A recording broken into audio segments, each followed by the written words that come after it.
had a true love if ever a girl had none. I had a true love, a brave lad was he. One fine Easter Monday, with his gallant comrades, he started away for to make Ireland free.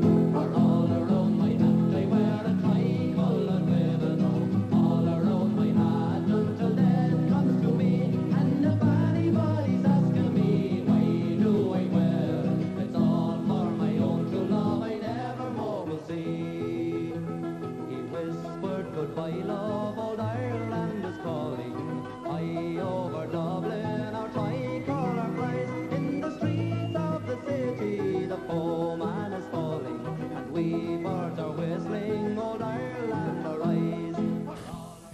Michael Maroney, we're here outside Drangan Barracks, the barracks which your uncle was involved in the planning the attack on and in the actual attack itself.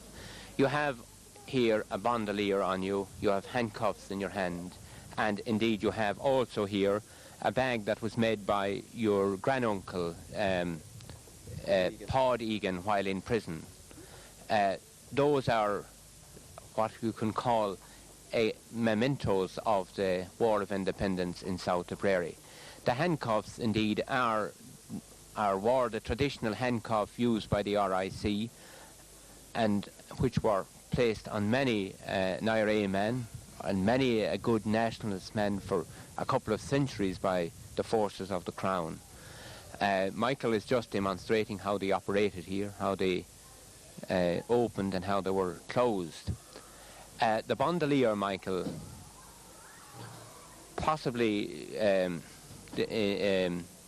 is maybe older than the War of Independence, but probably and certainly used in it. You haven't any idea how you came into the Maroney household? No, unfortunately we have no idea how it came into the possession of the family. It was the same as the handcuffs, it was used at the time, but we have no record of where it came from or the actual history of it. As with a lot of the equipment that was used at the time, guns, handcuffs, the whole lot, they were garnered from several different sources, and there weren't really any uniform. There wasn't really any uniform equipment that they had at the time. They just used whatever they could get from whatever sources they could get it from, and that's probably the way with this bandolier also. Now, the attack on Drangan Barracks, as you all know, was led by Sean Tracy and Ernie O'Malley, Sean Hogan, took part in it also, and it was successful in that it was the only one, as far to my knowledge, in Tipperary where they actually captured the arms from it. It must have been a pretty good success for the IRA at the time, and to my knowledge the RIC didn't ever come back to Drangan afterwards. Michael, in the attack, again, I think one of the other major aspects of it was that possibly the biggest number of volunteers up to then involved in any engagement were involved here in Drangan. That's possibly so, yes. You hear of people from all over the country who were involved. I believe that there weren't a big number of the local men involved, though there was a strong battalion in the area. And I'm told that the reason for this was that the IRA didn't use their local men in local attacks.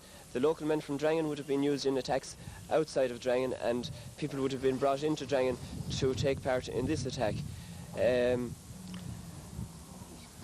Many people from many parts of the country took part in it. The only survivor today is John McGrath, Ballingarry, whom I understand we will be talking to later on. Ned Grogan from Cashel was another man who cycled out from Cashel to take part in the attack. And there were many others also. As we stand here, of course, one of the major activities 65 years later in Drangan here is the guest house business now in the barracks. As a matter of fact, from a centre of oppression, the barracks in Drangan has become a centre of attraction where tourists come into the place and stay. I think this is one of the major changes that has taken place in Drangan and elsewhere throughout the country, but here, particularly in Drangan. Do you think it is a very fitting thing to have a guest house here now? I do. I think it's a very fitting thing to have a guest house here at the moment. It's a good thing to have visitors see the place and to hear of its history.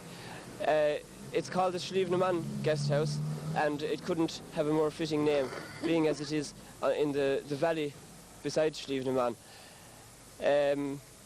Many of the buildings and the centres which were centres of oppression under the British have now become completely owned by native Irish people, and we're absolutely delighted that this has become the case. Of course, as we all know, much needs to be done in the northern part of our country yet, so that what has happened here in the south can also take place up there. Thank you very much, Michael. I'm here in Springfield, Ballingarry, with John McGrath. John was a captain of the old IRA and was one of the men who took part in the Drangan barrack attack. John, as you can see, is fit and well and living in the good air here in Ballingarry. John, we're talking of an event 65 years ago, but a very historic event, and I understand you were involved in it, involved with men who, like yourself, made history. Could you recall for us your memories of Drangan barrack attack and the events that led up to it and what occurred afterwards? Let us see. Very hard. I think we arrived about 8 o'clock. We'd say approximately 8 o'clock. And we had a lot of stuff. We had explosives and things. We were out from this area. And we went down to a house at the lower end of the village that had taken on to Tonine. Oh, no, I forget the name now. But we made that a kind of headquarters. And there was a lane then at the back of Drangan. You might know that lane there. I do, yes. Going in a line with the village street with 2 policemen. A policeman came up to me. He was coming up. And I held him up. He was armed. We took the arms off of him and let him up. He remained a prisoner below in that place the whole night. Yes. They all chatting together. You actually held him up? Yes, he did, yeah. He walked into it, you know. Yes. Oh, he was prepared for it. He said, don't fire, he had his hand up and all that. That was that. And then we had explosives. They were taken in a raid previous to that, somewhere around, we said Drangan area, gelignite, you know, and all that. I think we supplied some gelignite too. And we made those mud bombs. Yes. Shot a stick of gelignite about that length and wrap yellow clay around it and lob it up on the roof and stick to the roof and drive slates in all directions. So that was that. So they held out until about 6 o'clock. There were 2 black and tans. So the next thing we saw happening, they shoved out a rag through the top window cylinder. Oh, yes. So they came out anyway with their hands up and we disarmed them. The 2 of them set off for Kilnaw on the State Road. Yes. So that was the finish of it. I see. We all disappeared and went off to in our own directions. Yeah. Well, was the barrack on fire at that No, it stage? was not blazing. The petrol had done the work. And did you take the ammunition and guns out of it? Or? Oh, we took the whole thing. Yes. Yeah. We had a police rifle. We used that for training purposes afterwards. I had it for a while myself. You know those carabines, they have about that Yes. length. But the funny thing about that little road at the back of the village, going down along, the sergeant that held me up, or I held him up, he was above him in Earl's Hill Barracks, stationed one time. But he never knew me. Yes. He never knew. By God. And what did you tie him up for? Oh, we took him down below to where the boys were. Yes. down to that house. I forget the name of the house now. It's below the corner. As you go on, turn on for Clooney. Dean, I know the house. The house, yes. Yeah, that was the finish. So the next thing, the rag peered out through the window. They came out, the hands up.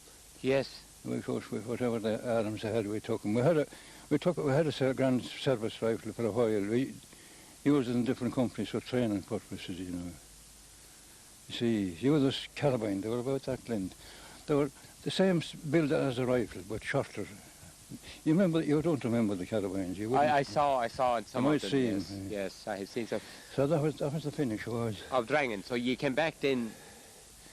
we In the all morning. went in different directions, Yes. and we were afraid the military would come out because when the very light would go up, it would burst, and a fierce, brilliant light all over the whole place. Then you know, so the military didn't turn up. We had the place so safe. That was it. Well, you had the roads blocked off and. Oh, we had. Oh, there were trees down all over the country. Well, did you come in contact with Sean Tracy or Ernie O'Malley or those people that night? Oh, I did. Tracy was worst man there, sure. He was a dangerous man. Yes. He stayed in this area several times. Did he? He did, yeah. He did. And Tom Donovan was involved. Tom Donovan.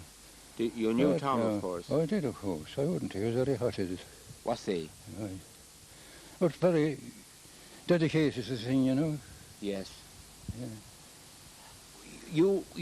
Were you in the vicinity of Knockcrow the day of the shooting up there?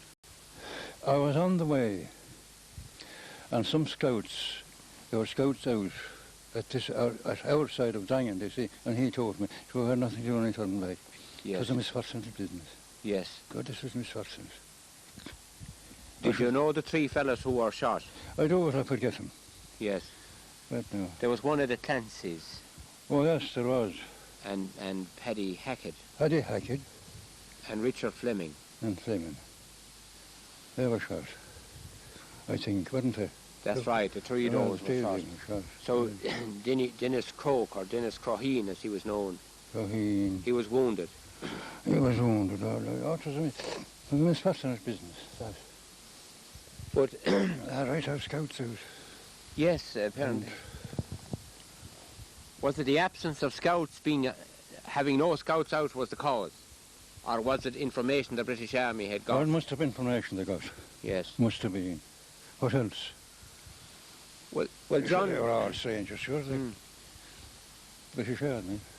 Well, during the War of Independence, you must have had have had a number of close shaves and come across different events and incidents. Oh, different. We had.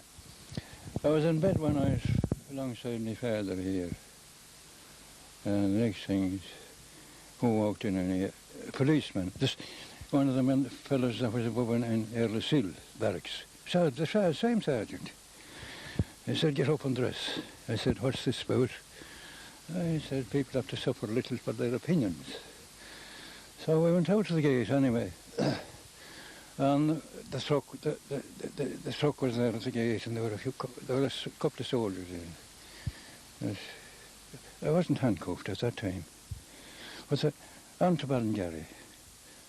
Antaballingarry. And there were another small section from Mulnahone, I think they were, military. But they were around the street anyway, and the next thing is they broke into William Danners. That pub was closed now, the hotel, we used to call it the hotel. Brought out bottles of whiskey. This to begin the wall and up on the head, but they got drunk anyway. So the march is from there to the Commons. If there's a shot fired, and ye fuckers will get the first. Used to say, Yes. fall up again that way. They kept us all day in, I think it was the old school, but I have to remember. All 6 or 7 of us bottled up in it. We all stuck together, standing together. We were all standing.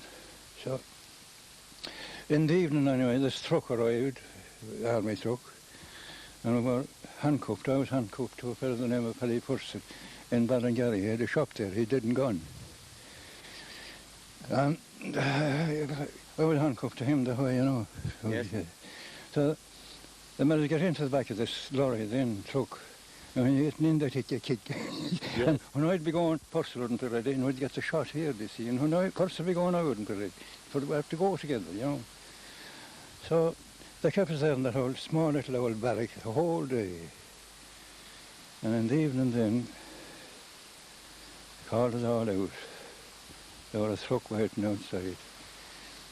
Handcuffs on. You lined it up at the back of the lorry. When you would be going, I wouldn't be ready. And when I would be ready, you wouldn't be going. But next thing you get a kick here, you see. Yes. Yes. So we got in anyway. So it took us from there to Mullinahone. And we were held up around Mullinahone for a short time. And then they took us on to Feathers. You know the road from Mullinahone to Feathers.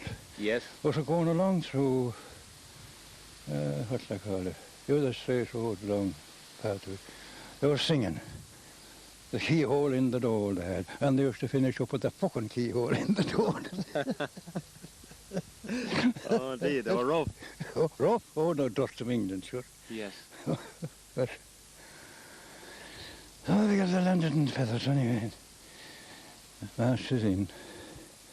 They put us into a room. It wouldn't be much bigger now than this square, we say. But they kept us there. They took the handcuffs off then when they had us in. But they gave us a good robe. The best robe used to come down from the cookhouse. But there was one fellow with us, the name of Butler. And he was injured in there. He was still in the war in France, and he was injured in there. But he used to be telling them about the war. Well, they were mad about him. They used to take him up to the grove. Yes. Miserable poor old devil, he didn't gone long ago. But no blankets, no mattress.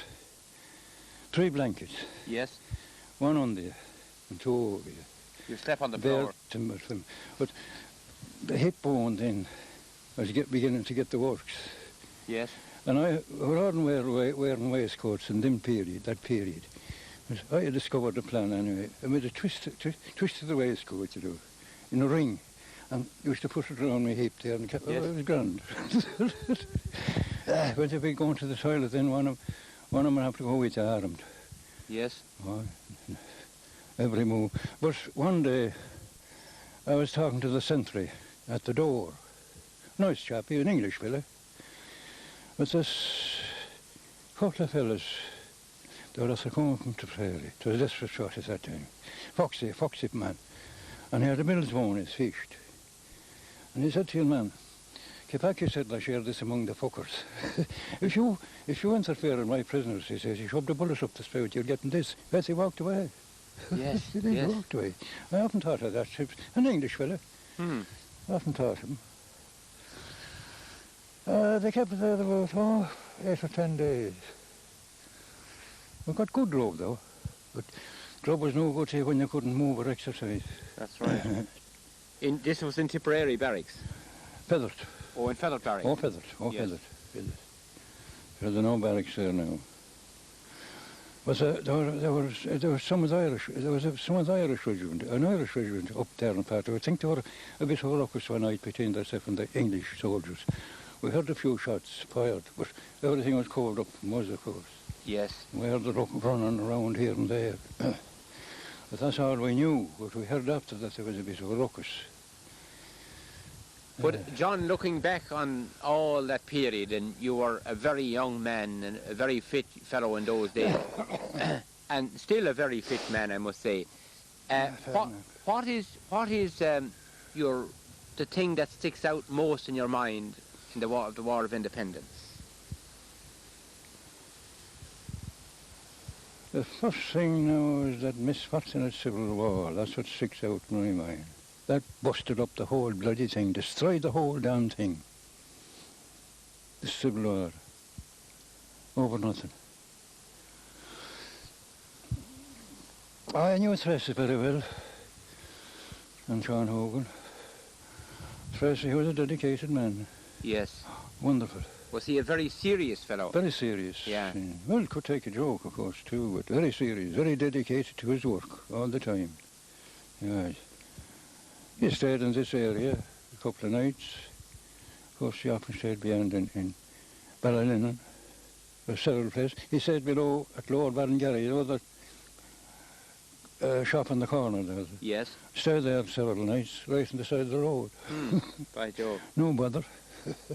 Well, was this an area where there was a lot of activity during the War of Independence? Fair bit, sir, a fair bit.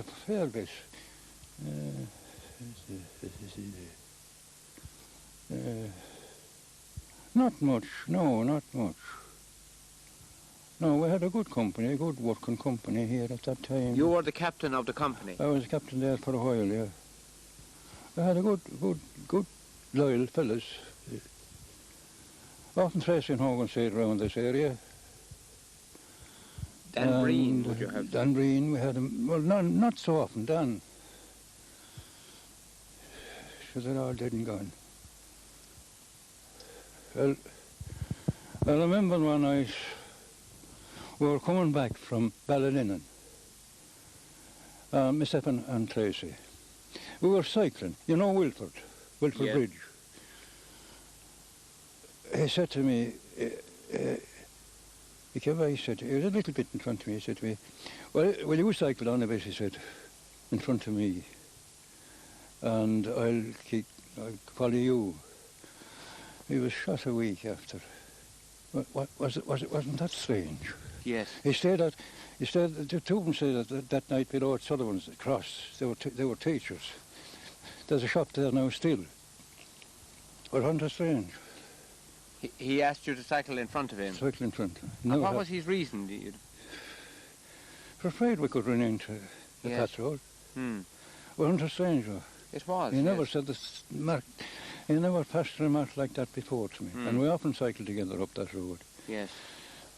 But, oh, no, he was shot a week after. Wasn't it strange? Well, he was supposed to be getting married, wasn't he, shortly after that? I don't know anything about that part of it. Yeah. Well, did you know about the incident with Tom Donovan in Killinall in which he was shot? I wasn't there. Yes. But I was mad to go in there that night. Madness, pure madness. Pure madness. And there was a certain crowd in Killinall that wouldn't be in his favour either at that time. Yeah. You knew Denny Sadler, of course. Of course I did. And I did, knew him all, sure. Was he the officer in charge in this area at one time? Let's see. Was he the battalion commandant? He was, I think, for a while. He was, so I can remember. Very long, you know, very hard to remember. And you hate talking about these bloody things often, do you know? I know, indeed. Well, you have a good memory, John. You know what I mean? Yes.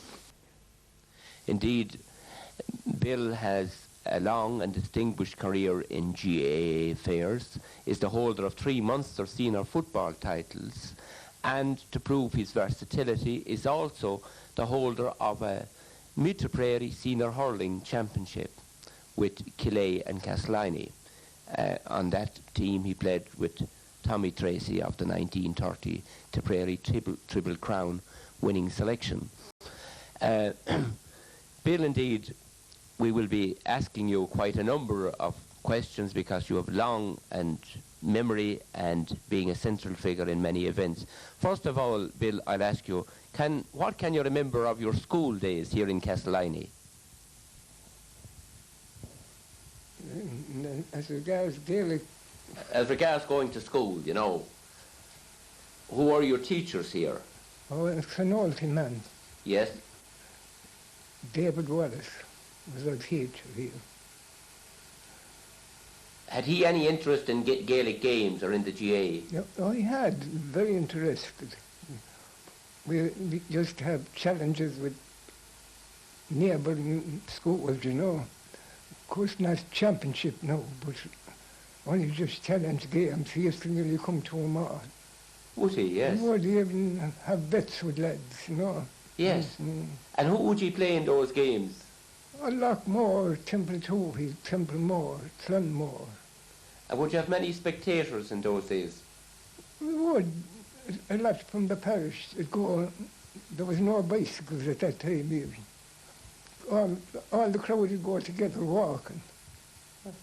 So this would be around the turn of the century or thereabouts? They'd all meet up at a crossroads and walk to the villa. There could be a couple of hundred maybe. In those far-off days? Yes. And of course you were probably on the team at that stage. Well, I wasn't on till I was about 9 or 10, I'd say.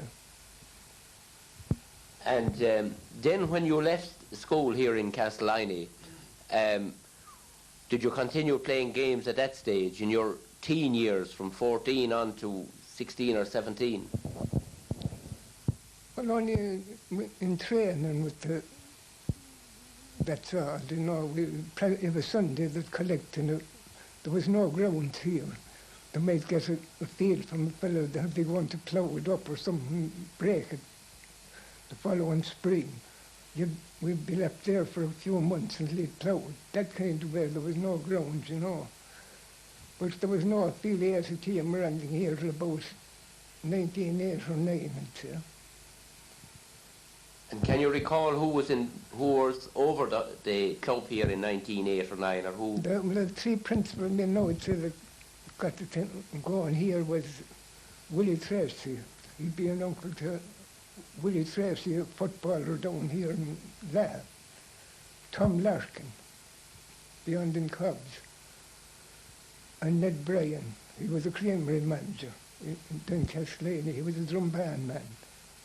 It was they got the first team affiliated here.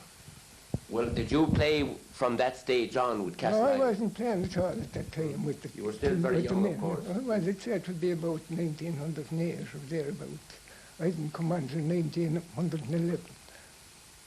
And can you remember your first game? First game was against Templemore in Templeton. And are you the only survivor of that team today? But then I am the only survivor of the Castellani team. And was that a challenge game? To the tournament. Templeton, we ran a tournament, so I suppose for funds. And can you recall, did you win or? Oh, we won. We won the game all right. But I forget who I was playing on. Yes. So you proceeded from that to get on to the Tipperary senior football team. Well, 1911, I think it was 1911, we had the affiliated team here all the years before that, like from 1908, 1910 and 11. But I was playing in 1911 and 1912. We were drew against Cashel, I think it was, in the first round. We went to Cashel and something happened anyway. We didn't play at all. Oh no, I'm wrong. No, we wouldn't. They wouldn't travel here. I know there was some of the lads injured, and they wouldn't travel. And Cashel got the match. I see. But then 1912, I don't know who we were doing in 1912, but that was the last year we were on our own. We went in with Templeton in 1914. We won the county final the first year. With Templeton? Yeah. Well, when did you come on to the Tipperary senior football team? Then the 1914, it was only a tournament match either. Who were you playing against in Cork. That? In Waterford. How did you travel to that game in 1914? An old horse brake fell over from Crosspatrick. Yes. An old horse brake and a couple of side cars. All horse traffic. But did you travel, that was to the local games here, but how did you travel to Waterford? Oh, by train. From Templemore? From Templemore, yeah. Oh, yes. And going to Waterford, we'll say, okay, there was 4 of you from this area on the county team. Where did you meet up with the rest of the county team? But I can't answer that, no. Yes. Did we meet them until we went to what? Waterford, yeah. But then... Well, Kilsheelan, was their station? That's right. God, I think that's where we picked up Mullinahorn and Grand Mork. As far as I know, I can remember. In Kilsheelan. Yeah. And then we'll say the tournament. In 1915 then you had the selection for the county team. We had. So that was your first championship game. Tried the first championship game when we beat Cork in it. Where did you play Cork? In Waterford again. Have you any memories of that particular game? Because it was a hard game, all right. I was playing on, he was a runner, Mulville Hill, he was a Kerry man. I can't remember him, a fine fellow, all right. I think we won by about 4 points. We got to the final, Munster final that year. Kerry beat us in the Munster final in Cork. And have you any memories of that particular game, your first Munster final? I was nervy at Kerry going out in Battalion. I would, like, inferiority complex. So Kerry were a force in those far-off days? Oh, sure they were. Actually, it was all football and Kerry all the time, you know.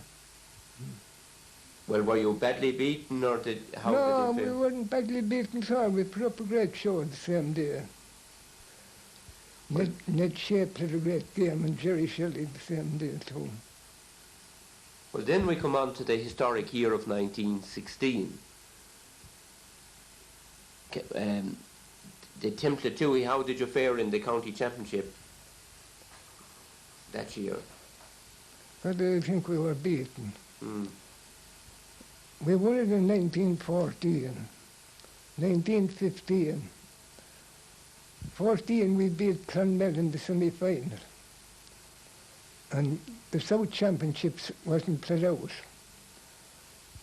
Clonmel was nominated. And Feathers came along and they beat Clonmel well in the South final. They came into the mid the following year to put us out. We thought they had a great team.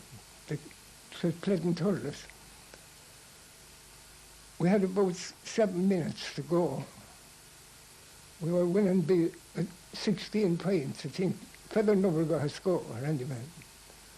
When a free-for-all started, it was over me, it happened to be. I got this ball and one of the Feather lads came for me and I skipped him. This lad was playing with Feather, Tobin. He went by the name of the Stone Wall. God, he hit me and I think my head was the first thing hit the ground. Some of the lads ran up and hit him a belt in the mouth to the free-for-all. Well, that was going on nearly for 2 years. We hardly played there a match. The county board here, the mid-board, they declared the championship off altogether. We took it to the Munster Council. We won it at the Munster Council. The chairman, when he heard the scores, he said they weren't responsible for the row anyway. I awarded the match straight away. So that was nearly our misfortune. We got a year that we didn't take football at all. Yes, as a result. Well, then we'll come on to 1918, when you had a very successful year and got into your first All-Ireland final. Yeah. Can you recall that year's championships from us? Any memories you have of it? The first game we played was against Cork and Thurles. Cork was supposed to have a great team the same day. They were expecting to beat Kerry in the final. Of course, we weren't considered at all.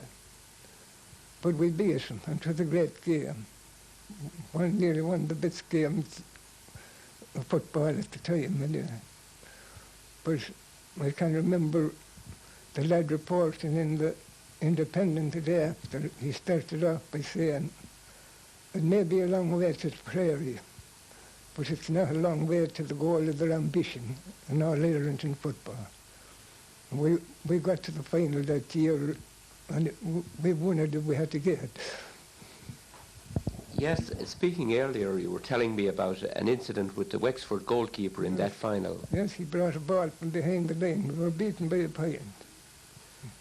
Well, getting to an All-Ireland final and going to Dublin in those days and preparing for that All-Ireland final, I understand you trained for that All-Ireland final in Dungarvan.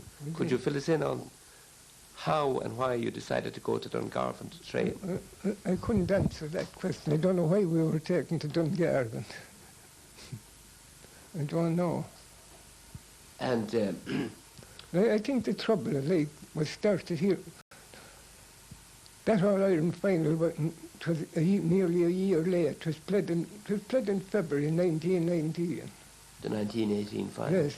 And I think the Soloheadbeg shootings, we had trouble here in Tipperary. I think that was one of the reasons why we were taken down to Dungarvan. Excuse me. Now, coming back to the 1918 final, can you recall travelling to Dublin for that game? God, I couldn't, I think, no. Yes, yes. It's a long time ago. And can you remember other incidents in that game relating to yourself? Well, we got 3 frees in the last minute. Tommy Ryan took the 3 of them, Colonel Tommy Ryan. He hit upright with one, and he hit the crossbar with another. I think he kicked the third one wide. The Wexford backs used to take it back over the line to save it. They were under great pressure. Well, it must have been very exciting, and it was something new, because Tipperary wouldn't have had been in a football final for 18 years at that stage. Oh, it was. Well, it was a great game. I remember the lad reporting said their goalie and backs were equal to anything ever seen in football. That's the way he described the Tipperary team. But he said the forwards lost them the championship. And of course, Bill, you were playing wing back in that Playing right half back. Right half back. Yeah. That was your position through your inter-county career. Bar one game, I played centre field against Sligo because we were short again. It was after the Civil War. Some of the boys didn't travel at all. We were kind of split up. I played centre field that year. In relation to the 1918 All-Ireland final, you also earlier told me you were missing some of your leading players for that game. We were short 3 of the forwards. They got the flu in Dungarvan. What was training like in Dungarvan, Bill? What were the conditions like? All running and sprints and kicking football, you know. We used to have games in the evening mostly. They used to, lads come in from some of the clubs in Waterford, Kilrossant, you know. There used to 5 or 6 of them lads come in every evening. We used to make up a game. We'd have a game every evening. I think all was wrong that time was we used to do too much training. Because we were lads was walking up their old horses and working hard every day. We didn't want to have that training. We were only making ourselves weak. We used to overtrain, I'd imagine. Who was in charge of training, Bill? An old fellow from Clonmel. He was an athlete. O'Neill was his name. He was a runner. He was an oldish fellow at the time. He was the man in charge of the training. And what kind of social life had you? Were you allowed round town at night? Or? Oh, we were. We had great freedom in that life. But of course, you had to be in a certain time. Ned Shea and Jerry Shelley was the 2 principal men. They were nearly in charge of the team. And both of them, of course, were players as well. Players.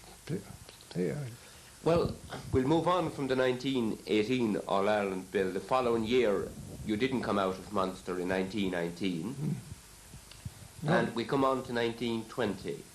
And you are now the only survivor of the Tipperary football team that played on Bloody Sunday in Dublin. Now, that is one, I suppose, of the most talked about matches ever played in Ireland, because it has and had a major significance insofar as the War of Independence was concerned. Can you recall for me your memories of that great historic day of which you were such a central figure yourself? Not sure. We stopped at Paris Hotel, and Yes. we started off from Templemore, went down by train, of course, Saturday evening. Nobody, 5:10, we think the train was due, and to the quarter of an hour late the same evening. Nobody had there to go on the train, and myself and Jim, travelling. The next thing came was about 12 or 14 of the Northamptons. They were in the barrack in Templemore, and they were going back to England. They had leave. Some of them under the weather. They was to pass up and down. Myself and Jim used to view us with derision. They were mad for a fight. But anyhow, all the team came on the train that evening came back to Templemore. Generally, Mullinahorn and Grangemore were there to go by Kilkenny when we'd be going to Dublin, but they all came this way that evening. But after going out of Ballabrook, Jackie Britt was coming up the corridor. He met two of the soldiers, and because I didn't want him hit my belt. So the fight started in, and so all took part in it. Because I think they got an awful hammer in the soldiers, and I think they got out at the next station and waited for the next train. There were a good few members of the Tip football team on the train. They were all upon it that evening. It was on evening they were all upon it. And they were involved in the row with the soldiers. It was. But when we went to Dublin, there was an armed guard on the platform. We were sure we were going to be all picked up. And what happened was, there was a weighing machine in Templemore, 3 or weight. They put in 3 or 4 pence into it, and it wasn't working at all. Because this lad brought a bar of iron out down his sleeve and broke it.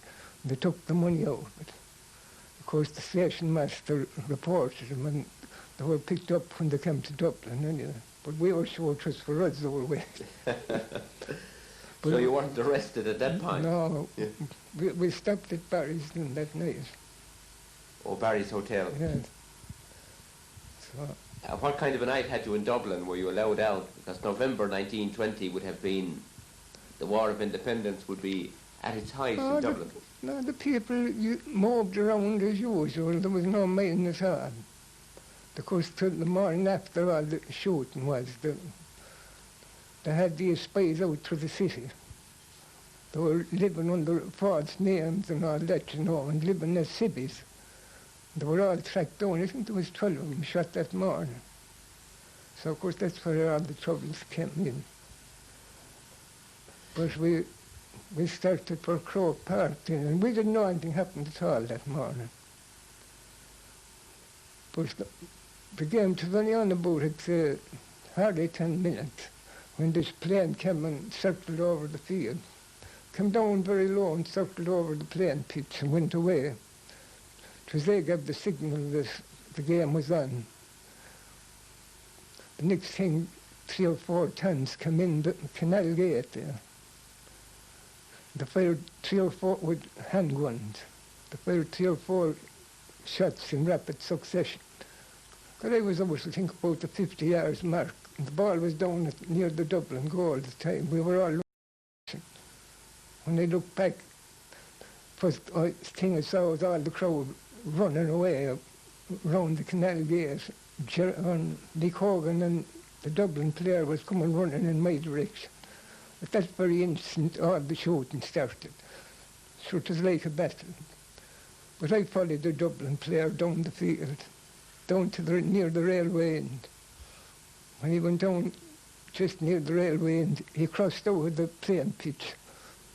And there was 3 or 4 rows of wire on top of it, It was very hard to get over it, but I followed him anyway. Got over it, and when I had got over the wire, I could see no sign of him around, I don't know where he went to. But I continued on over Hill 16 now. And the outer wall at that time was only galvanised sheet at Croke Park in that particular point anyway. And the crowd, when I got there, the crowd had it level to the ground. So I went out over the same as everybody else. And I wasn't gone 50 yards outside when all the soldiers came along and we were all brought back in again. But the most of the crowd escaped there. They weren't held in at all. Brought back in there and upon Hill 16, now what you call it. God, we were there for ages. We were searched and all that, but some lads were let go, but I was never told to go. But eventually, this young officer came along. He came from the Hogan stand side. Now, he was up letting away the rest of the Tipperary team at the time, because the most of them all went to that side. I suppose probably I'd have gone through only for I'd be following this Dublin lad. But he came along anyway, and he was viewing all the crowd as he came up to where we were. He never went near any of them. They came up to where I was. He came over to me, and I was sure I was for it when I saw him coming. He was a very young lad, grand fair hair lad. And he said to me, how long was the game on? I told him, and he said to me, who was winning? I said, there was no score. He said to me, are you feeling the cold? So to the 21st of November, you know, and kind of a frosty air. The cold, and they said there wouldn't be trouble in here. I said there wasn't. God, he ordered the spectator who was next to me take off an overcoat and give it to me. So of course I took the coat and had the coat on. He says to me, you can go now. God, so I was delighted the way I went and out over the galvanised sheet and again. When I went outside it, when the army there away, and one lad says to me, Sergeant, who let you go? They must have some order about the Tipperary team, I'd say that day. I said, there's a young officer in there, he let me go. Oh, come back, he says, we must have another word with you. Because they were bringing me back in again, and for good luck he was there, the young officer, and he shouted at him, let away that chap, he's all right. So God, I was not going in, there's a bridge, a railway bridge down further there, not far from the Hogan stand. No, you come in under the railway. I came in under that bridge anyway, and when I came up to the back of the Hogan stand, there was a crowd collected there. I suppose some of their relatives maybe was at the game, and with a big crowd, they wondered, you know, after all the shooting. There was a priest among them. When I came up, he came out to me, the priest, and asked me how I fared out, and so I told him, and he says, do you know one of your comrades was shot dead? I do, I said, but I don't know who it is. Oh, it is Mick Hogan. He said, but I came along on my own, and I was the last to come in. All the bar Gus McCarthy. Gus McCarthy went the same way as I went, and he got away scot-free. He stopped out there, I think it was with the Senates. He didn't come back into the city at all that night. But when he came back, his clothes was gone from the hotel. Well, did you see Mick Hogan actually lying on the field? Oh, sure, I didn't see him at all. I wasn't nearer to him now, we'll say, than from Hill 16. I could only see him lying on the field, you know, but I didn't know it was Mick Hogan. I could see the two Tipperary men lying. And who was the second Tipperary man? Shinnegan. Yes. And he was lying beside Mick Hogan. And that was the first thing I saw when he was ordered off. He was going across over to the Hogan stand side with 2 or 3 hands. And you could see his hands shining, they were all red with blood, you know. But he wasn't wounded himself? No, he didn't. Oh, he Hogan's didn't. blood? Oh, Mick Hogan's blood. Mick Hogan's blood. Well, did you know Mick Hogan to speak to before this game, or had you met him before that? Oh, I did, and he wasn't anxious about playing on Frank Burke that day. He wanted me to change back with him, but of course Frank Burke was a very elusive player. I didn't care to win the corner on him either. Frank was also a famous hurler. He won all Ireland medals both in hurling and football. And actually he won his hurling with Dublin and his football with Kildare, I understand. Was it afterwards? He won football with Dublin too. Oh, he was a Kildare man. I think he's back in Kildare presently. Hmm. But somebody was telling me he's not mobile. Well, Jim Egan, of course, died in the Civil War, in the War of Independence. He was shot by the Black and Tans at his home in Powlacapel afterwards. He was shot on you. It was in the Civil War. Was it? It was. Yes. But there was three of that team died with the bullet.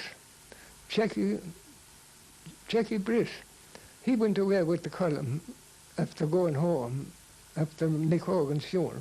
He went away with the South Tipperary column. Yes. He was shot the following January. He was, and Jim Egan was shot in the Civil War. Three of that team died by the bullet. So three of your comrades, in other words, in sport, met tragic deaths. Met tragic deaths, yeah, that's fact. Actually, when you be on your own, you think over it all to shake you a bit. All dead, and all the good days we had and everything. We're all dead now. But of course, you have lived on and you can look back now in retirement at those great days. But there must be great memories as well. There were sad times, but you also had some very exciting times. Actually, there were great days, to the truth. Bill will come back again after that short break to ask you about the events after the game. Where did you go? How did you hear what occurred in the city that night and your journey back home to Laha here in Castellani? Well, I was the last came in, and they were after being approached with two, I think they were the Secret Service, Collins Secret Service men. And they were told not to stop there that night. But they were in a hurry with me when I come back in. They were all in before me and they were all ready to go. And of course they had to wait till I was ready. And this overcoat I got, I said, well, I'll have to, Miss Farrington was the proprietress. I'll have to give this coat to Miss Farrington. And Jim Egan spoke up and he said, shag the overcoat, your life is more important. So we left and we all stopped out the city that night. We didn't go back to Barry's anymore. I had a brother in Dublin at the time. I stopped with him that night. It was the first night I ever took a drink. I was 26 years of age. They were all drinking. They were pressing me to drink, and eventually I drank 3 small bottles. But I went to bed that night and didn't wake till 8 o'clock in the morning. They were firing around the city all night and I never heard a shot. The rest of them were awake, were awake all night.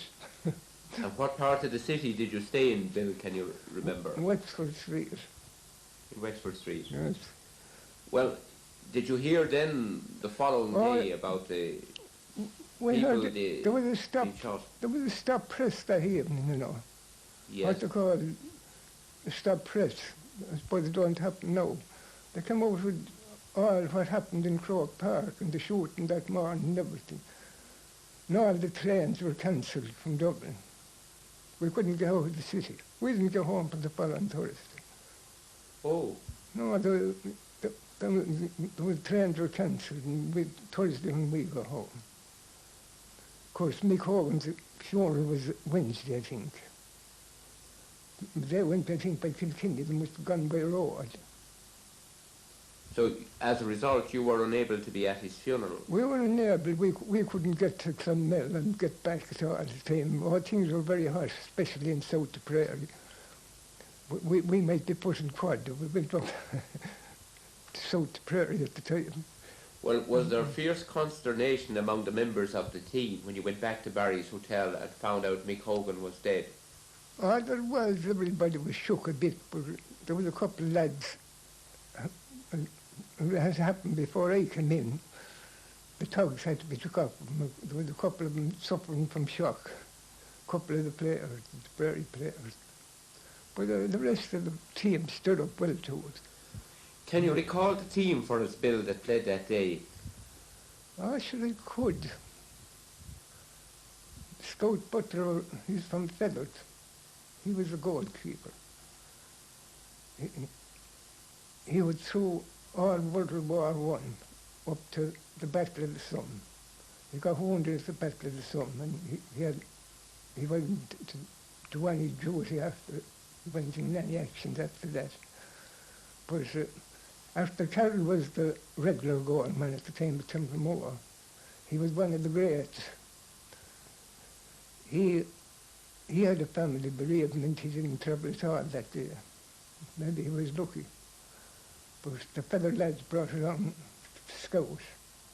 But an incident happened after the shooting, when they came in on the field, the tents. They saw him lying flat, and they were sure they had prominent IRA man. One of them went over and hit him a kick in the leg. The jersey we had at the time, Tipperary, was across the chest, right across the chest. He saw he was a Tipperary man. He said to him, "You Tipperary bastard, where did they have the gun you had this morning?" Scout had the tattoo mark of the regiment on his arm, and he pulled down the sleeve. He said to him, "The last gun I had was at the Battle of the Somme." They brought along an officer that was at the Battle of the Somme. He questioned the Scout all about it, and he found out he was a genuine man. 2 or 3 of them escorted him across the field, and he was let away scot-free. So that's all. I believe the Scout was a great character. It was. He went by the name of the Scout, Frank Butler. He went by the name of the Scout. He's a great character. Well, he was on the goal. Can you recall the full back line? Oh, Nick Hogan was right full back. Ned Shea Feathers full back. Jerry Shelley Grange Mortar left corner back. I was playing right half back in front of Nick Hogan. Jimmy Egan Mullinahorn centre back. Tommy Powell Clanmel left full back, left half back. Jim Ryan, Lockmore, and Colonel Tommy Ryan were Castle Grace, I think. They were the 2 centre field men. Bill Barrett, Crahan, right half forward. McNamara here, centre forward. Jimmy Doran Mullinahorn, left half forward. Gus McCarthy, right corner forward. Jack Kickham Mullinahorn, full forward. And Jackie Britt, left corner forward. Well, you have a fantastic memory. Actually, I think of that team while I'd be alive, you know. Yes. But the 3 subs were Dick Lanigan, Mullinahorn, or Grange Mortar. Tommy O'Connor, I think he's from Clohean. So who was the third this on? Because I can't think of it. Well, they have thought of the 15, 17 of the 18, so that's a fair memory after 65 years. No. God, I can't think of the third now.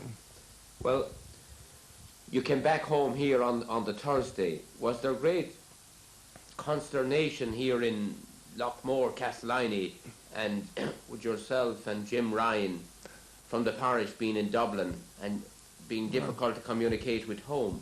Well, we wired home that time, you know. Yes. We wired Monday evening that we were all right. Yes. That was the only communications between. Oh, yes.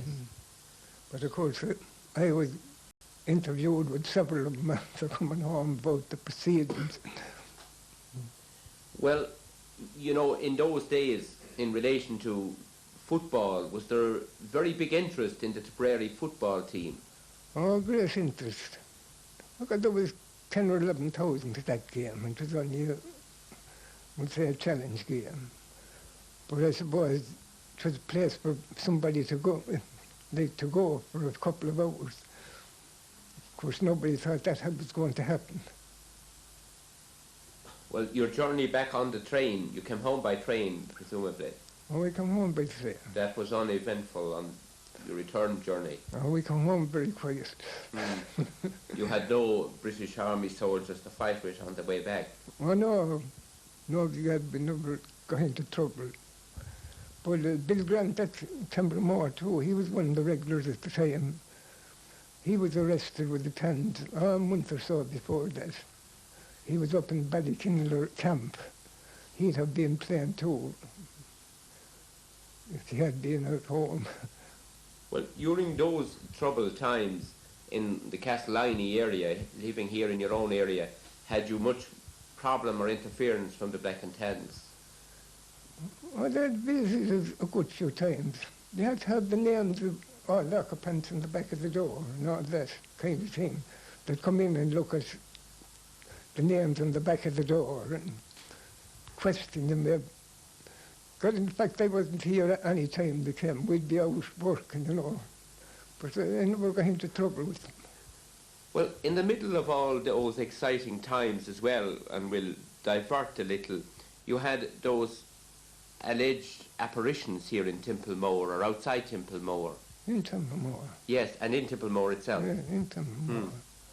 Can you recall any of those exciting gatherings around the town? God, there was thousands in it every day. And the volunteers, because they were keeping order mostly. I was in myself one day, we belonged to the company here, you know. Myself and another chap, we were doing duty there.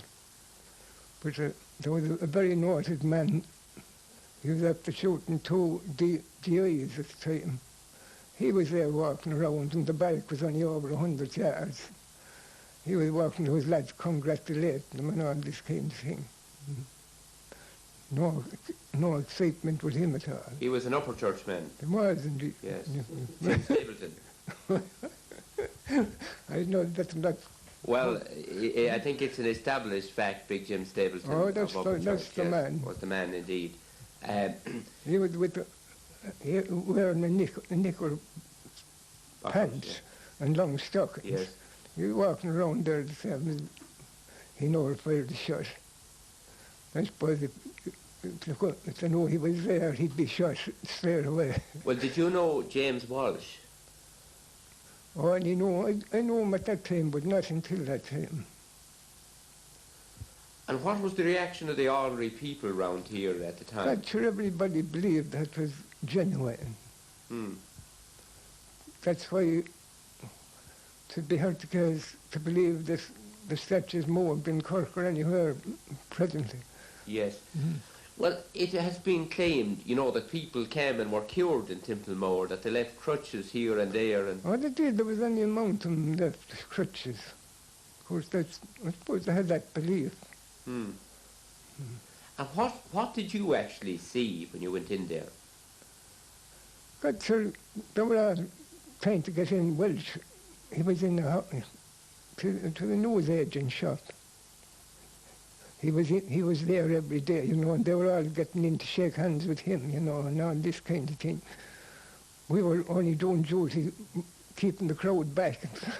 They were letting in single file, like, you know. Well, was there any money involved? Were the donations being given? Or There was, I think. I don't know now, to tell the truth, but I think there was. Yes. And as a volunteer, as a member of the Irish Volunteers, you were in there controlling traffic as such. Yeah. Well, I understood also that out at a house outside Templemore, in his own home at that stage. Corraheen. Corraheen, that's right, between Gortigary and Bursley. Yes. The water sprung up in the floor there. Yes. There was a hole in the floor, but I think these lads was taking bottles of water out of it every day. Yes. I don't like to be talking about it. We have to go dry this to fill it with water. Yeah, I'll switch it off for a moment. Right now.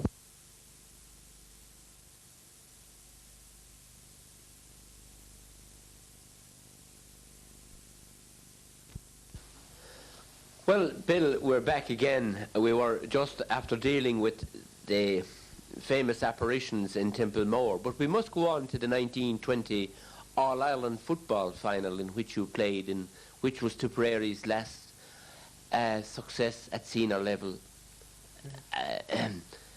Can you recall for me that particular championship and how you got to the final, which I understand was 2 years late? We beat Kerry in the final. I think that's nearly all I can recall. Yes. We beat Kerry in Cork in the final and beat Mayo in the semi-final. I was marking the famous runner the same day, Sean Levin. I have 3 fingers there after him. I blocked him down kicking the ball. He gave me them fingers. Oh, yes. He was a fine player. But we met Dublin then in the final. 1-6, I think, to 1-2 was the score. Was that a tough game? It was a hard game. Well, the Tools were the champions in Dublin at the time. Well, they were a tough crowd. It was a very hard game. The game against Mayo had more spectacular, like, more science. Well, you trained for the 1920 All-Ireland final in Mullinahone. Yes, trained Mullinahone. Can you recall for me memories of where you stayed and what type of training you had? We stayed as myself and Jimmy Lockmore. We stopped at Tobin's in the village. An old fellow from Clonmel was the trainer, O'Neill. He was an athlete. We had football, running, sprints and all that kind of thing, but a football game then every evening. Well, we trained hard. And were there many of the team or all of the team present? No, the 2 Templemore men never came down to train. They couldn't get off. Arthur Carroll and Bill Grant. They came down on Sunday for a game, that's all. How long were you down in Mullinahone preparing for the final? We were there for a fortnight.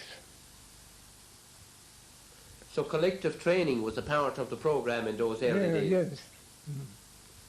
And Featherd had the selection. Who covered your expenses in those days? Well, the county board. County board. Would a big crowd collect to see you training at evening time? Oh, there was of locals, like. The locals had been there nearly every evening. Well, what kind of social life had you? 2 lads a fellow from Lockmore and Castellani down in a little village in South Tipperary. We went to dances down there in 9 Mile House and I think Ballynear. We went to a couple and we had another night in Mullinahone there. We had a bit of freedom. So you proceeded on anyway to the final in Dublin. I did, just. Well, did you come back home or did you go direct from Mullinahone to play the final?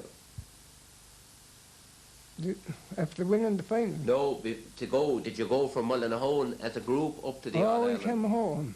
Well, we came home, I think, the Thursday before the final. Yes. Then we went by train. The Grange Mortar lads in Mullinahone, I think they went by Kilkenny that night. So you travelled up by train? We travelled up by train. Stopped at Barry's again. And there was a Tipperary priest after being ordained. Father English is from Clonalty. Be a brother to one of the Clonalty hurlers. Dan English, yes. Dan English, yes. He was after being ordained a couple of days before that. And we all got his blessing as we left Barry's Hotel for Croke Park. He was at home some years after. There was a bit of a do for him up there, and during the proceedings he was called on to say a few words. He said, I remember the day I was a member after being ordained, a few days after being ordained.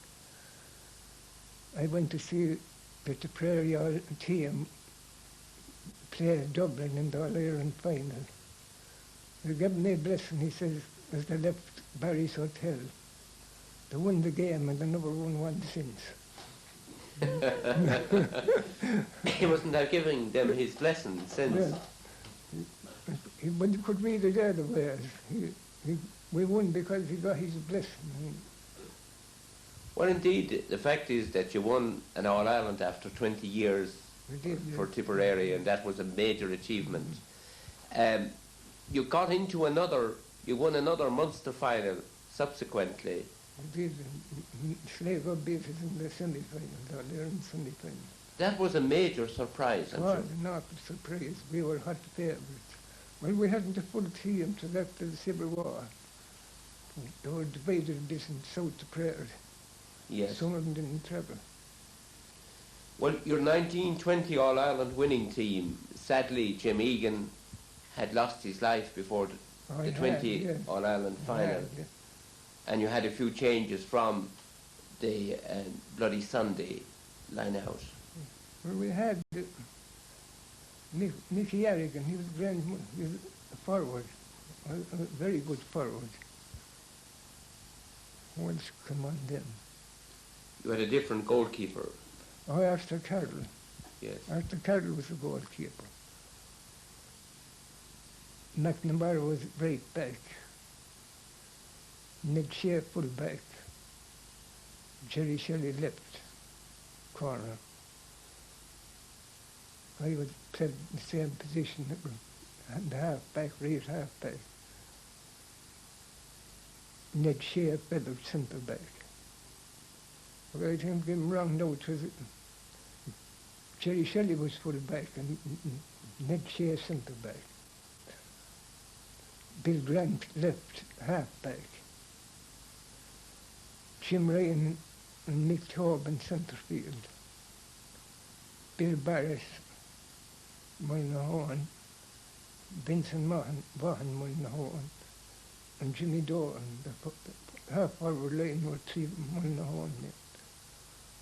Gus McCarthy, Tommy Powell, full forward, and Mickey Harrigan, the corner. Forward. You have a great memory to recall. That's right. Yes. And I wouldn't think of what happened. Well, when did you end your senior football career with Tipperary? 1926 was my last day. Looking back on those great years now, Bill, and there was many outstanding footballers in Tipperary during that era. Who would you consider among your top 3 or 4 Tipperary footballers of your time? Well, actually, so Ned Shea and Jerry Shelley was 2 top anyway. Yes. Jimmy Doran, the forward, and Mickey Harrigan. Yes. Well, going back to the Nick Tobin, of course, but Nick didn't hold so many years, but he was a great player too. Yes. He was a big, strong fellow, had height and everything. And going back to the 1918 team, which you fielded out with against Wexford, who were the leading players on that selection? You got nearly the same. McNamara was nearly the outstanding man, I'd say that there. Was Jim Egan on the? No, Ned Egan was on it, the brother Ned, centre back. Oh, he played a great game too. And Jerry Shelley. There'd be 3 of the outstanding men anyway. Of that period. Well, as we mentioned earlier, you went on to win a Mid-Tipperary senior hurling medal, as well as having your many All-Ireland and Munster victories. We were in with Kildare. Tommy Tracy was our outstanding man at the time. We beat McCarthy. John Hayes and all of them that were playing at the time, Coffey Murphy, Bryant, Tim Scott, I think he was a Kilkenny man. That was the only hurling medal we won. Yes. And Bar junior medals. Yes. And how did you happen to have a senior team that year? We were after winning the juniors, you know. We had to go senior then. We won the mid-junior. Well, here in a predominantly football area, at what age did you take up hurling? I got about 1919 or thereabouts. Yes. You were 21 or 2 years of age at the time. I was 20, I was 26 or 1920. Yes, when you started hurling. Well, I would be up again at that. Yes. I started with Clonmore below. They had this. But Sean's father here, I think, was responsible for starting hurling in Clonmore. That's Sean Moulter across here with us, yes? His father was nearly responsible, I'd say, down there for starting hurling. Myself and the next door neighbour here, Tom Davey, we played with them. That's where we started hurling. Well, we'll move away from the hurling for a moment and come back. Bill, you were also a member of the local company of the Castellani Volunteers during the War of Independence. I was. What was the role of a volunteer, or your role as a volunteer during that period? Oh, sure. We were under orders. You had to go when you'd be called, but we were never in a big engagement, and in fact, we were never in any conflict, only cutting roads and that kind of thing. Of course, we were in a very bad position here. The Tans in Templemore and the auxiliaries was in Carden's house there. Then you had about 50 even beyond in Temple here. So it wasn't very easy to carry on here. Cutting roads and that kind of thing was the most thing we did. Yeah. Do you remember the evening the DI was shot in Templemore? I do. You weren't in town that evening, were you? I wasn't, no. But there were reprisals there that night. They burnt the town hall. And a pub down in the New Street there, Kelly's pub, came out and set fire to the creamery in Castellani and in Killea. They had the oil barrels, they left them all around the floor and they set fire to them because it didn't take at all. But one of them fired a shot below in Castellani, inside in the creamery. There was a bullet hole in the roof there for years. Whether it is there yet or not, I don't know.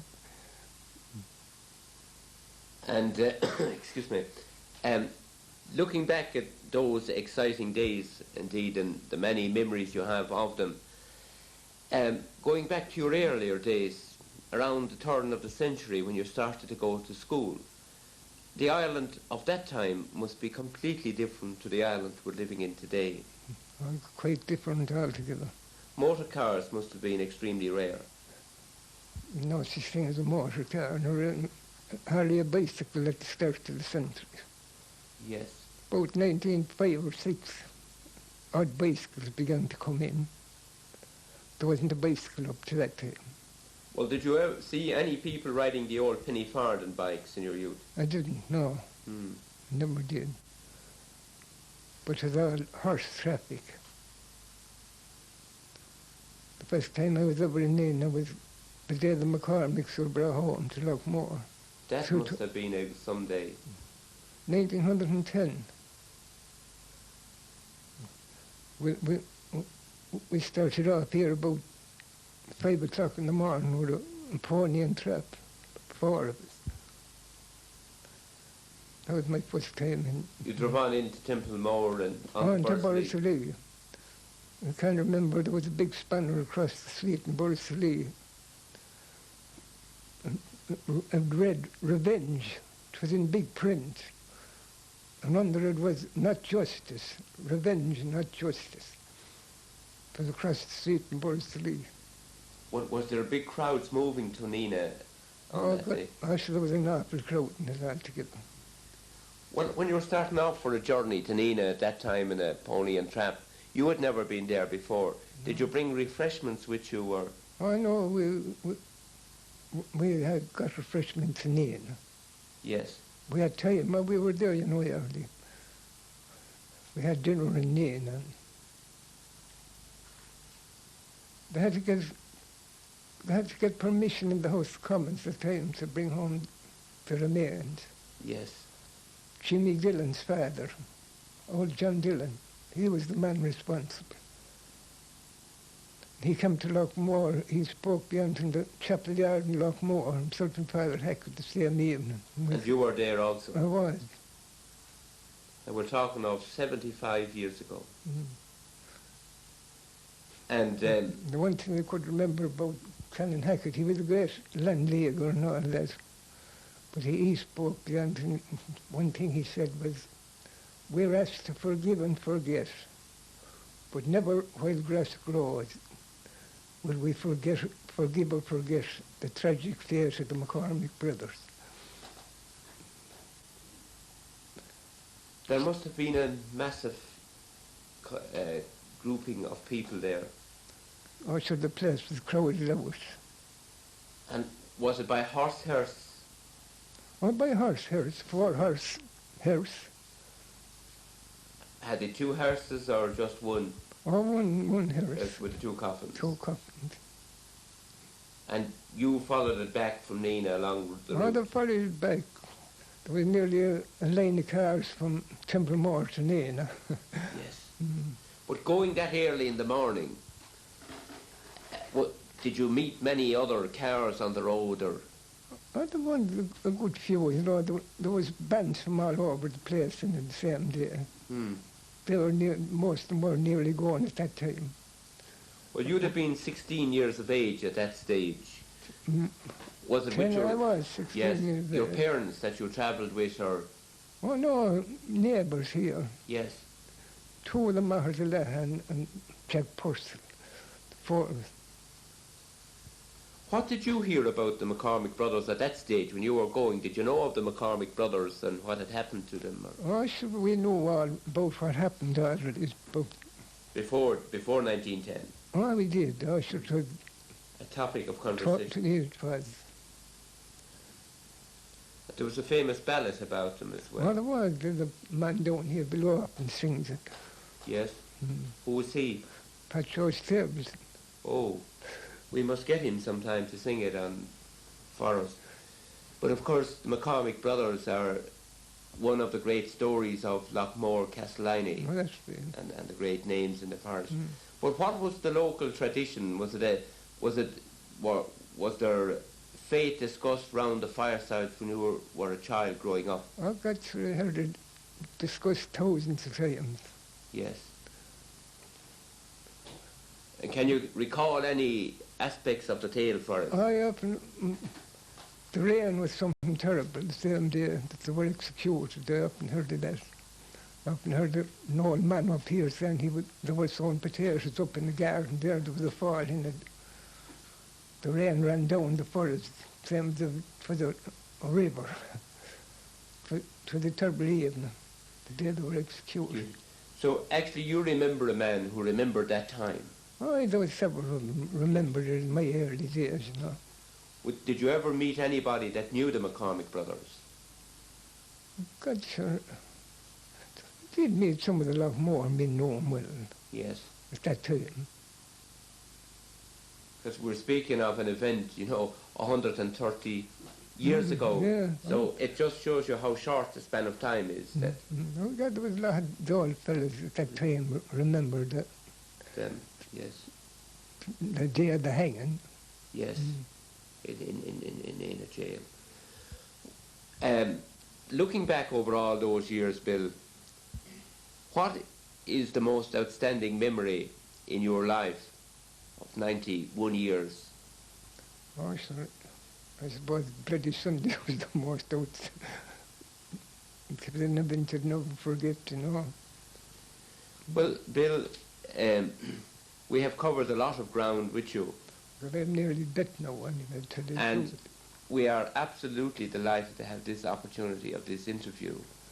As I'm speaking to you here now, somebody 100 years from now will be listening to you, what you've got to say about those events of far-off days. We want to thank you for the opportunity because Actually, not alone... No thanks, I'm delighted to oblige you. Not alone have you brought back history to us, but indeed you are a major part of Tipperary's sporting history as well yourself. I forgot I'm gone too old and not You are now the only survivor of 19, of Bloody Sunday, and with Mikey Tobin, you are the only two survivors of the last Tipperary senior football winning team. That's correct. If you had a wish for 1986 and for the years ahead, what would it be? I'd like to meet Mick Tobin again, and I'd like to see Lochmore win another county final. Sean. Thank you very much, Bill Ryan. It was a pleasure speaking with you. We're back again with Bill Ryan because, as a matter of fact, Bill has here in his possession the lace which he got from Mick Hogan just before the Bloody Sunday game in Croke Park. I let Bill tell the story himself, how he got this lace. I had a bad pair of boots. I lost my boots going up and a bit of a scuffle with the millet. On the train? Yes, I had to buy a pair of boots and they were too big. Mick Hogan came on to me just as we were going to take our place in the field on the pitch. He said to me, will you change with me upon work? And I wouldn't do it, you know. Because he said, I have boots here and they're a lot too big for me, no can I run with them at all. Because he said, I have a lace here, it will tighten up one of them for you. He gave me this lace and I put it around instep, you know. Would you hold up the lace for the camera and the medal?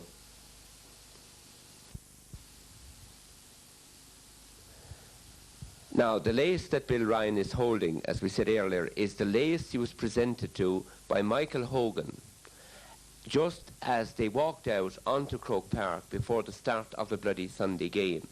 Mick Hogan, as you know, was mortally wounded in that game.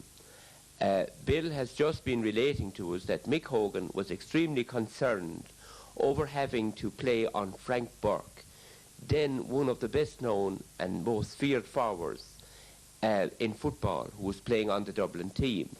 And Mick requested Bill to know would he switch back, as Bill was an established member of the Tipperary team at that stage. Shortly after handing over this lace, the game proceeded, which was Mick Hogan's last game. The medal at the end of the lace was the medal presented to the Tipperary team, who played Dublin and defeated Dublin on the anniversary of Bloody Sunday in 1921. So we are looking here at a most historic lace which Bill Ryan now holds in his hand. We also, I will give to Bill back his medal which he won in 1920, which is the 1920 All-Ireland football medal, the last such medal to be won by any Tipperary team in the 65 years or the 66 years, as we're now in January 86, that has passed by.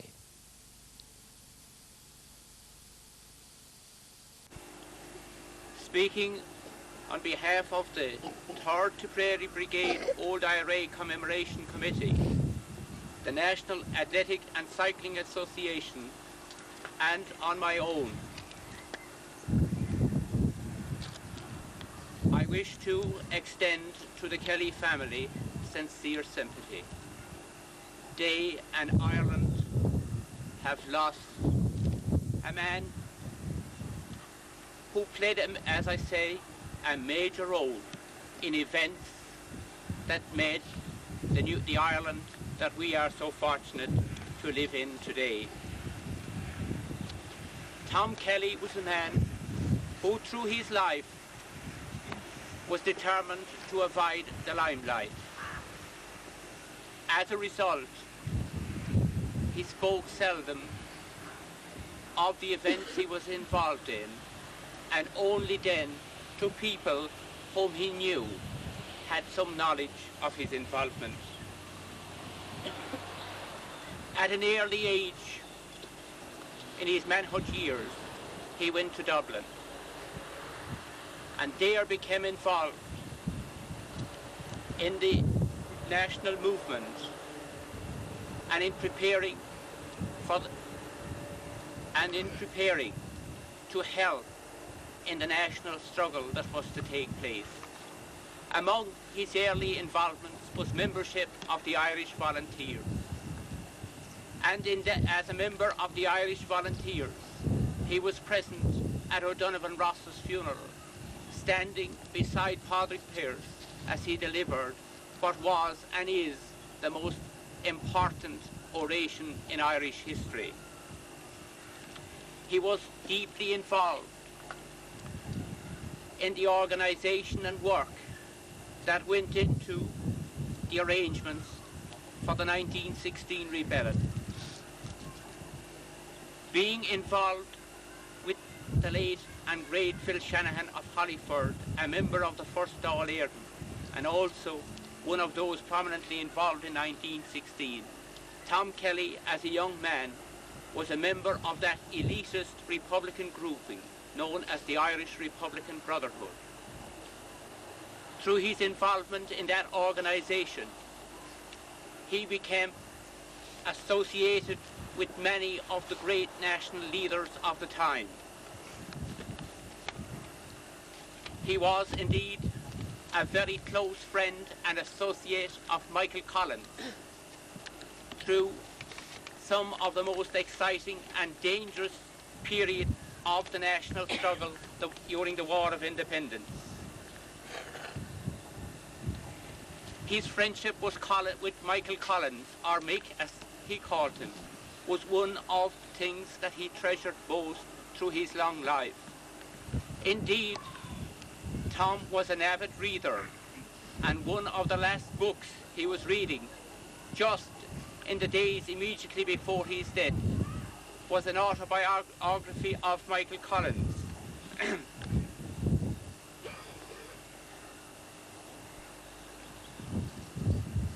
He always said of Collins, he could be one of the boys, but when it was necessary, he could be a strict disciplinarian.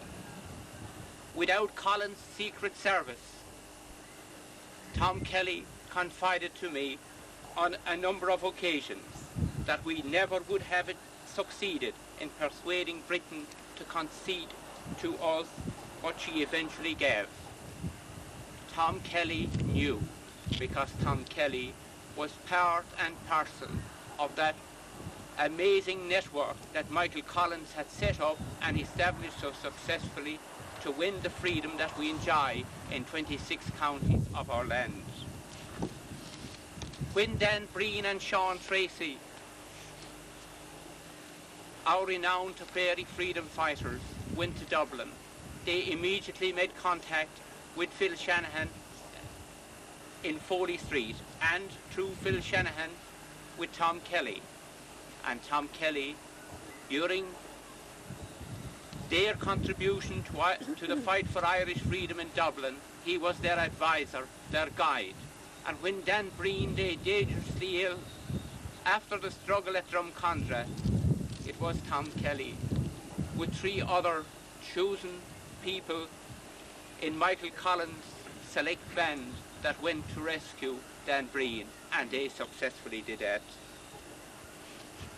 Few other Tipperary men were as much in touch with the leaders of the national struggle during the glorious years from 1914 to 1921. Despite this involvement, and because of his reluctance and success in avoiding the limelight, Tom Kelly was able to operate in a business premises that I suppose had the highest level of surveillance of any premises in Ireland during the War of Independence. And that premises was the property of the late Phil Shanahan. When family commitments compelled him to leave Dublin and return to the family farm in Ballygriffin, extreme pressure was brought on Tom Kelly during those months before the tragic Civil War to remain in Dublin. He was offered by his friend and comrade Michael Collins a number of important positions in the new state at that stage. He was reluctant to leave his friends. He differed from them in what he thought was the ultimate aim. He was not prepared to accept less than a full 32 County Ireland. But despite that difference, Tom Kelly was an extremely intelligent man. And if all the others involved in the struggle at that time had the same level of intelligence and the same common sense, we would not have had the consequences that followed. He agreed to differ. He refused the offer, even though he admitted to me on more than one occasion that that farming was not his first choice. He had that commitment to his family, and he also had that commitment to his country. He also told me that Collins said, "Tom, you will not have to wear a uniform." But it wasn't a question of a uniform with Tom. It was a question of commitment to his family and a question of loyalty to the objectives of the Irish Volunteers that were clearly identified in 1914. Tom was a true patriot. He hated letting down a friend. He said, "I was saddened and deeply hurt by the Civil War." He described them once to me as the agony days of Irish history. Today we have lost Tom Kelly. In his grave with him, we have lost one of the last living links with those of a generation that forever will remain as an example to all future generations. They, Tom Kelly and his comrades, achieved what we had failed to do for 7 centuries before them. In saying our goodbye to Tom Kelly, we will always remember him for his pure patriotism, his love of all things Irish, his generosity as a neighbour, his Christian charity. We will remember him as an exemplary family man, as a genuine friend, a man who was proud of his parish and his county, and most of all, as a man who was prepared to work and die if necessary for his country. No greater qualities can any man have than he who loves his God, his country, and his family. Tom Kelly had all three. No more will we see the daffodil flowers, no more will he see the daffodil flowers in spring that he always enjoyed and admired as they grew in his front lawn. No more will we enjoy the wit and the wisdom, and have the wisdom and receive the friendly welcome when we call to his door. It was always come in. I am sure that as Tom Kelly approached the gates of heaven, the same greeting was given to him, "Come in." Because no man that I know lived the same good Christian life. No man that I know was as forgiven of his neighbours and his immediate friends' faults. No man that I know was so generous in his love, in his Christian charity, and in his consideration for others. We all have lost a true friend. Ireland has lost a great patriot. But I say to the Kelly family, young and not so young, you have had a father and a grandfather that every family in Ireland would be proud of. You will have memories of him that you can always cherish. Ireland and all of us who enjoy the freedom that we now have owe him and the men and women who were young with him in that struggle. We owe him a debt for providing us with the freedom to be what we are. Tom Kelly's message would be, and always was, never apologize to anybody for being what you are. Today, in saying our final goodbye to Tom Kelly, we can say with truth and without fear of contradiction that one of the really great Irishmen has left us, but he has left us with an example that if we follow, all of us will be living in a happy country, and we'll be sure of that greeting come in when we reach heaven's gate.